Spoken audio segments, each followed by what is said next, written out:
Graça e paz, aprenda a pregar Juízes 7.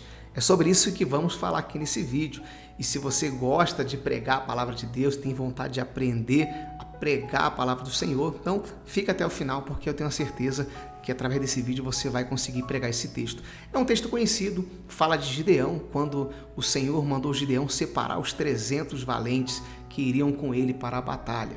E temos aqui grandes lições nesses 7 versículos, do capítulo 7, versículo 1 até o 7, de uma forma simples para que você também consiga pregar esse texto em nome de Jesus. Mas antes, deixa eu convidar você que está pela primeira vez. Meu nome é Wilder Salles. Se você está aqui pela primeira vez, você é muito bem-vindo, muito bem-vinda. Eu só te convido a clicar no botão de se inscrever aqui, ó. Clica aqui, se inscreve. Quer receber vídeos como esse? Não quer ficar de fora? Ative o sininho, se inscreva para que você receba todos os vídeos em nome de Jesus. Ok? Vamos então aqui meditar. Vamos lá, vamos meditar na palavra de Deus. Vamos aqui compartilhar o entendimento para que você pregue esse texto de Juízes 7.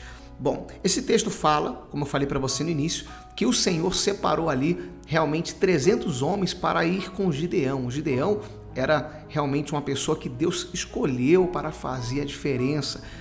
A sua nação, o seu povo estava sendo oprimido pelo inimigo, estava ali sendo realmente muito oprimido e Deus o escolheu. E quando Deus escolheu, Deus então decidiu separar um grupo de pessoas para ir junto com ele, pelejar e libertar o povo da sua época das mãos dos midianitas. E eu coloquei assim, sempre quando eu vou pregar, isso é algo particular meu, você pode também fazer se você quiser, eu separo um tema e uma introdução antes de eu ler o texto.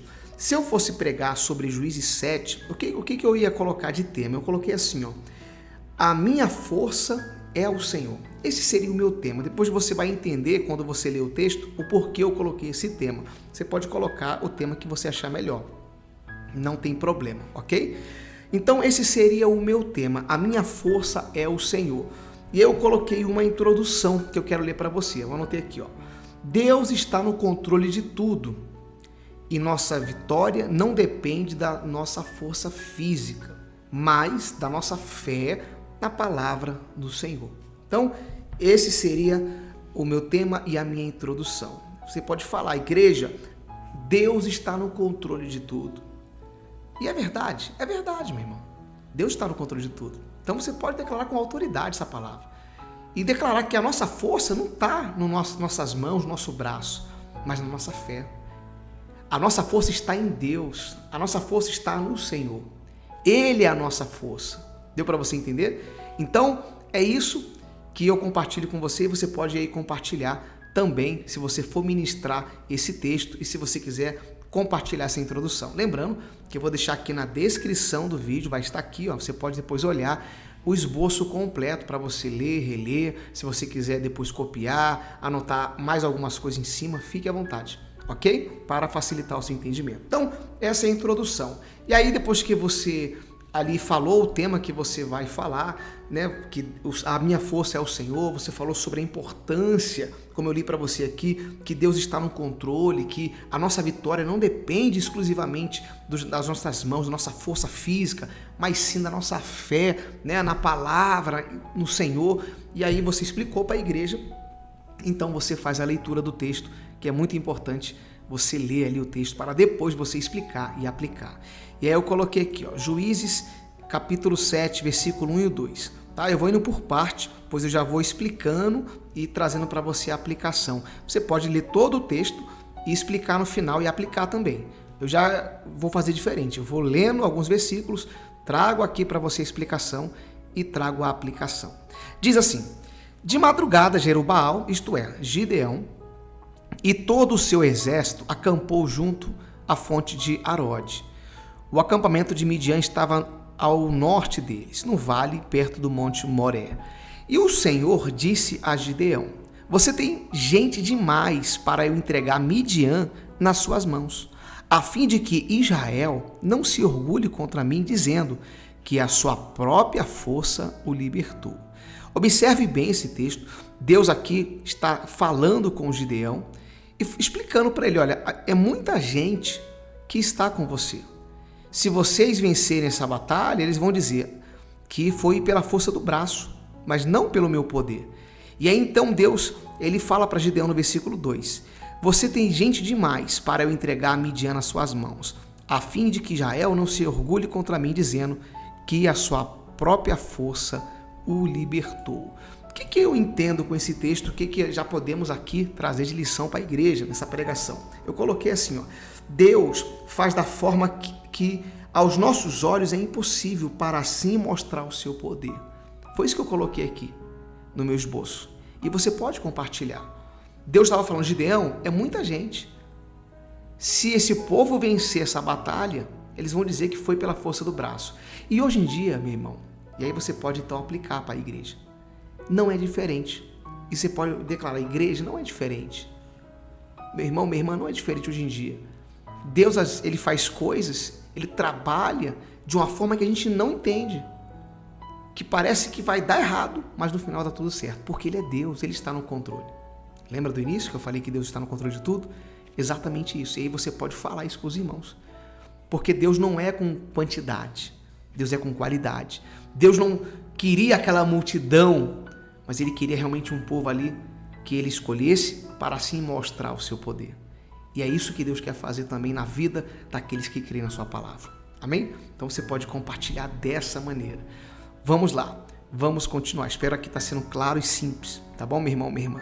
Versículo 3. Anunciem, pois, ao povo que todo aquele que estiver tremendo de medo poderá ir embora do monte Gileade. Então 22.000 homens partiram e ficaram apenas 10.000. Então Deus ali deu uma ordem para Gideão e disse, olha, quem estiver tremendo de medo pode ir embora. E praticamente quase todo mundo foi embora, ficou ali realmente apenas 10.000 homens. Ou seja, o medo, ele impede a nossa vitória, ele nos atrapalha de alcançar grandes bênçãos. Você vê que eu coloquei até em destaque para você entender. Você pode falar para a igreja, igreja, o medo atrapalha. Quem é medroso, Deus não vai usar aquela pessoa. Eu não estou dizendo que a gente não sinta medo. E você pode até compartilhar isso. Falar, meu irmão, todos nós sentimos medo. E na verdade, todos nós sentimos um pouco de medo. Agora, a diferença está em a gente saber controlar o medo. Controlar nossas emoções. Ter domínio próprio. Não deixar o medo nos dominar. Aqui, quando Deus ele falou que quem estava tremendo de medo poderia ir embora, Deus já sabia que tinha muitas pessoas medrosas ali que ele não poderia contar. E aí foi onde ele separou. E hoje não é diferente. Hoje Deus procura na igreja, dentro do seu povo, pessoas ousadas, pessoas de fé, para fazerem a diferença. E você pode compartilhar dessa maneira. Amém? Então aqui houve uma separação. E foi exatamente o que eu coloquei aqui. O medo nos impede, nos atrapalha de alcançar grandes vitórias. Agora o versículo 4 e 5 diz, mas o Senhor tornou a dizer a Gideão, ainda há gente demais, desça com eles à beira da água, e eu separarei os que ficarão com você. Se eu disser, este irá com você, ele irá. Mas se eu disser, este não irá com você, ele não irá. Assim Gideão levou os homens à beira da água, e o Senhor lhe disse, separe os que beberem a água lambendo como faz um cão, ou um cachorro, né, na sua tradução, daqueles que se ajoelharem para beber. Então Deus deu mais uma ordem para Gideão, olha, tem muita gente com você, vamos separar então esse povo, vamos fazer uma separação. E aquilo que eu posso compartilhar com você, para você trazer para a casa do Senhor, é exatamente isso. Quando estamos em Cristo, o Senhor nos mostra com quem podemos contar na hora da batalha e nos dá sabedoria para discernir isso. Então Deus ali falou, Gideão, tem muita gente ainda. Tem muita gente ainda com você e eu não quero todo esse povo não. Separa, leve eles às águas. Levem eles às águas, aqueles que beberem a água, como um cachorro, como diz aqui o texto, e aqueles que se ajoelharem para beber. Separa esses dois tipos de pessoas. Então Deus deu mais uma instrução, ou seja, meu irmão, Deus não é com quantidade, Deus é com qualidade. E você pode falar que Deus vai separar, e Deus separa realmente pessoas que são realmente da sua vontade, que fazem o seu querer, daqueles que não são. Como eu coloquei aqui, quando estamos em Cristo, Deus nos mostra com quem podemos andar ou não. Deus vai mostrar para você. Porque para pensar, se você anda com uma pessoa que não está na mesma fé que você, qual que é a tendência? Aquela pessoa, ela puxar você para a fé dela. Essa é a tendência. Tem pessoas que é desanimada, tem pessoas que perdeu a fé. Então, se você, não que você não deva falar, conversar com as pessoas, mas se você ficar andando com aquele tipo de pessoa, você vai ficar para baixo. Você vai desanimar, você vai desistir. Então, o que você tem que fazer? Orar por aquela pessoa e procurar andar com pessoas da mesma fé. E é isso aqui que Deus estava explicando para Gideão, trazendo para Gideão aqui, essa separação, é claro, para mostrar o seu poder. E é isso que podemos aplicar em nossa vida. E você pode compartilhar com a igreja. Falar, igreja, procure andar com pessoas da mesma fé. Procure andar com pessoas que estão firmes na palavra. Fala, meu irmão, minha irmã, procure andar com pessoas que tenham visão de fazer a vontade de Deus. E aí você vai crescer. Agora, se você não andar com pessoas que fazem a vontade de Deus, a tendência é você o quê? Naufragar na fé. Mas se você quer realmente andar com pessoas de fé, que fazem a diferença, o próprio Senhor vai mostrar para que você venha saber ali discernir quem está na fé e quem não está.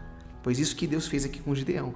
Alguns ali estavam na fé, estavam realmente ali, ligados na batalha. O inimigo poderia chegar a qualquer momento. Outros estavam ali bebendo água, mergulhando, ou seja, não estava preocupado, não tinha a mesma preocupação que outros tinham. Então, Deus ele faz essa separação, mas é para crescimento, é para uma vitória, é para realmente glorificar o nome dele. Amém? Glória a Deus. E para a gente aqui continuar agora, versículo 6 e 7, diz assim: o número dos que lamberam a água, levando com as mãos à boca, foi 300 homens. Todos os demais se ajoelharam para beber. E o Senhor disse a Gideão: com os 300 homens que lamberam a água, livrarei vocês e entregarei os midianitas nas suas mãos. Mande para casa todos os outros homens. Ou seja, eram 10.000, ficou apenas 300. Mais uma vez, Deus não é com quantidade. Ou seja, a nossa força não é, meu irmão, na quantidade, não é na força do braço, mas é no Senhor. Como o tema dessa mensagem que você pode compartilhar. E aí eu coloquei aqui, e você pode compartilhar. Confiar em Deus e na sua palavra é loucura nesse mundo. Mas é dessa forma que vamos fazer a diferença e alcançar a nossa vitória. Ou seja, nossa força está no Senhor. Gideão, ele foi com 300 homens. 300 homens para enfrentar um grande exército. Como que Deus ia fazer? Ele não sabia, mas ele teve fé. Ele confiou. E a gente conhece a história e sabe que Gideão venceu, libertou ali Israel dos inimigos. E é isso que Deus faz. E é isso que você pode falar, meu irmão, minha irmã, como que deve fazer, a gente não sabe. Agora, não coloque a sua esperança na força do braço, mas coloque no Senhor. Coloque a sua esperança no Senhor, coloque a sua força no Senhor. Assim como Gideão, ele fez a diferença com 300 homens, Deus também vai fazer a diferença com aqueles que estão realmente dispostos a praticar a sua palavra. E aí, volta a frisar, Deus não é com quantidade, mas é com qualidade. Amém? Deu para você entender? E aí você faz isso, prega essa palavra, conclui a sua pregação e faz ali o apelo para aqueles que querem realmente fazer a diferença, porque só existe um local que a gente pode fazer a diferença, na presença de Deus em Cristo Jesus. Amém? Bom, espero que tenha sido claro, espero ter compartilhado com você esse entendimento, que você possa aí pregar essa palavra cheio do Espírito Santo, com autoridade, com ousadia, seja na sua igreja, seja num pequeno grupo, seja na célula, seja no círculo de oração, aonde Deus te usar. Amém? Bom, se você gostou, deixa aqui o seu like, é importante para mim, e compartilhe essa mensagem com quem está começando a pregar a palavra de Deus. Eu creio que você vai ajudar aquela vida. Fique na paz e até o nosso próximo vídeo.